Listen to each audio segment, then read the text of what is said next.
Et Montpellier, qui est ce que je disais tout à l'heure, l'équipe surprise, calée dans le haut du tableau, alors j'ai dit, ils n'ont pas changé leur façon de faire en voyant arriver un gros. Dans la première période, je pense ils ont peut-être été un peu timorés, histoire de regarder quoi.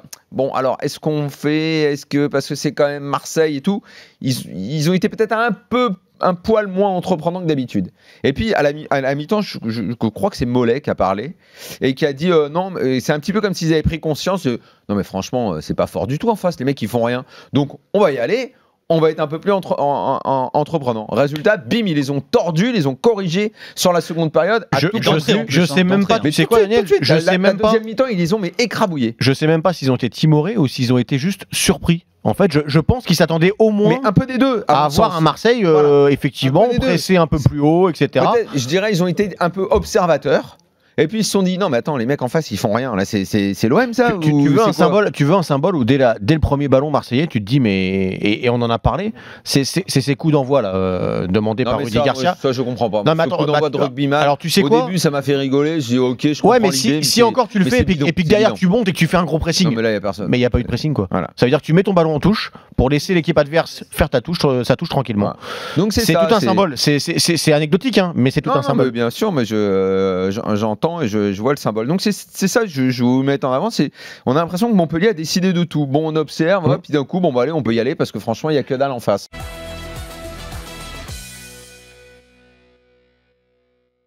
Ils ont fait une saison sur le caractère, sur la réussite qui souvent découle d'un esprit positif, d'une bonne dynamique du caractère.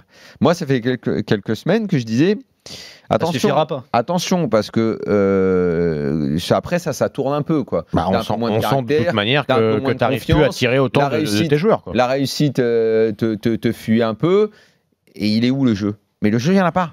Le jeu, il n'y en a pas. Parce que Rudy Garcia, de ce côté-là, il n'y a rien. On le voit bien, il ne se passe rien. Tu n'as plus de jeu, tu n'as plus de solidarité, tu n'as plus de solidarité défensive. Alors, où les mecs s'accrochent ensemble. La grosse erreur sera de dire mais si Payet marque, oui, ça aurait été une fausse analyse parce que ça tu ne fais que masquer. Mais tu sais quoi, c'était la seule chance de l'OM de faire quelque chose ce soir. Mais ça aurait masqué les insuffisances de l'OM et à force de masquer, à force de mettre des petits pansements, après de toute façon tu finis par te faire mal à un moment ou à un autre. Pourrit en dessous le pansement. Là ils l'ont pris direct, là il n'y a plus de pansement, il n'y a plus rien, il y a la plaie, c'est tout. Ils ont pris un coup de tête, il n'y a plus personne.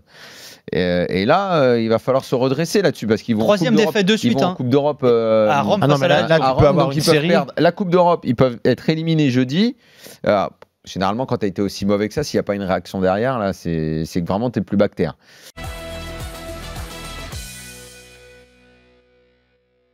Rudy Garcia, il y a un problème, je pense, à la base de compétences. Il est beaucoup trop surcoté.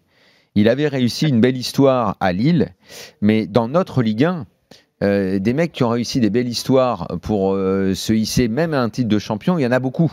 Il suffit de prendre les 10-20 derniers entraîneurs qui ont été champions et tu vas voir que dedans, il n'y a pas des mecs qui derrière ont confirmé, ont fait des belles carrières. Il y en a plein qui ont plus de club d'ailleurs. Et à la Roma, ok, il a fait...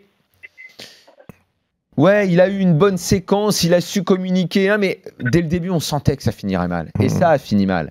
Il n'y a pas d'entraîneur aujourd'hui qui, comme lui, vienne, n'explique rien. Si tu n'expliques rien, c'est que tu n'as rien à dire. Si tu ne fais que chouiner dès que tu es en conférence de presse, sans arrêt à trouver toutes les excuses de la terre, à hurler sur les arbitres, à faire... ça voudrait dire que tu es... En fait, tu es schizo. Tu es publiquement un personnage et à l'entraînement, tu es un autre.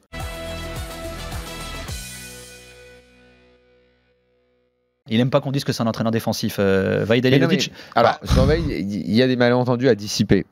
Ce qui reste de Vahid et pourquoi on a toujours dit ça, c'est pas sa rigueur. Non mais attends, c'est pas du vent non plus. La façon que le PSG a de jouer en 2003-2004, c'est très défensif. C'est des matchs gagnés à l'arraché 1-0.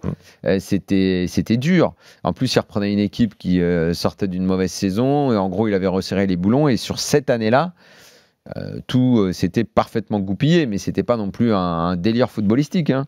Mais il n'empêche que c'était efficace et que les joueurs n'ont pas donné l'impression, donnaient vraiment tout sur le terrain. idem les années à Lille. C'était énormément de rigueur et c'était, oui, quand même un jeu à dominante défensive.